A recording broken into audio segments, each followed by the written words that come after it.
Hi guys! My vlog for today is all about the healthy living lifestyle and awareness. So, I just want to share a short story. My daddy went to San Juan, Batangas. When he come home, then he brought us a box of vegetables. As you can see, they are puso ng saging, okra, sitaw, bitter gourd, wild mustasa, saluyot, and cucumber. My mommy requests to tati to make a kinilaw na puso ng saging.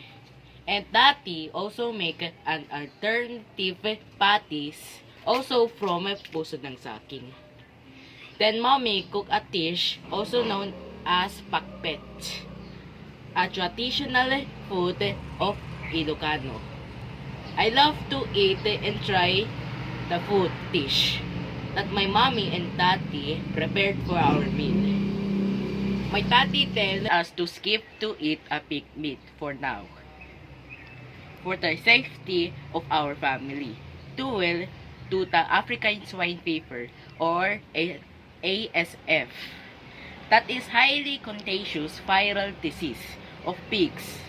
So instead of eating meat, we choose to eat vegetable that is healthy for our living.